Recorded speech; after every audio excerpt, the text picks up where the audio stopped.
জাটিঙ্গা পর্যটনের অন্যতম একটি কেন্দ্র হিসেবে পরিচিত। কিন্তু জাটিঙ্গা একদিকে পর্যটকদের আকর্ষণের জায়গা, আবার অন্যদিকে তা খুবই মর্মান্তিক। কারণ এখানে এসে নানা জাতের পাখিরা আত্মহত্যা করে। পাখিদের আত্মহত্যার গ্রাম নামে পরিচিত জাটিঙ্গা।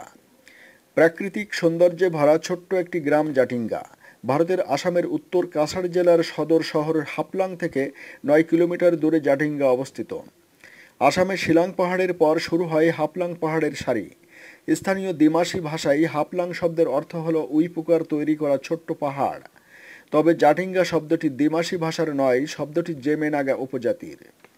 জাটিঙ্গা শব্দের অর্থ হল বৃষ্টি ও পানি বেরিয়ে যাওয়ার পথ। একই নামের একটি নদীও রয়েছে সেখানে। জানা যায় যে প্রায় শতাধিক বছর আগে জেমে নাগা উপজাতির কিছু লোক জাটিঙ্গা এলাকায় কোনো এক কাজে গিয়েছিল। তারা এই জায়গাটায় বেশ কিছুদিন অবস্থান করে। খোলা জায়গায় আগুন জ্বালিয়ে রাত কাটানোর সময় তারা এক অদ্ভুত দৃশ্য দেখতে পেল। পাখিরা দলে দলে নিচে নেমে এসে আগুনে আত্মাহুতি দিচ্ছে।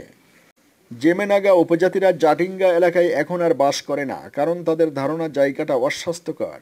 জাটিঙ্গায় বর্তমানে বাস করে জৈন্তা উপজাতির লোকেরা।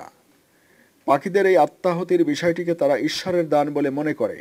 প্রতি বছরের আগস্ট থেকে নভেম্বর মাসে এই গ্রামে বিভিন্ন ধরনের পাখি এসে দলে দলে আত্মহত্যা করে।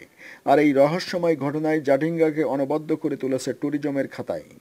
আসাম পর্যটন দপ্তর জাটিঙ্গায় একটি ওয়াচ টাওয়ার তৈরি করেছে, যেটাতে উঠে রাতের বেলা পাখিদের আত্মহত্যা দেখা যায়।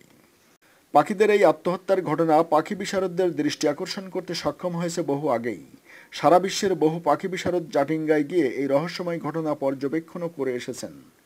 অনেকে অনেক রকম ব্যাখ্যা দিয়েছেন, কিন্তু কোনোটিই সুস্পষ্ট নয় বলে রহস্যই থেকে গেছে।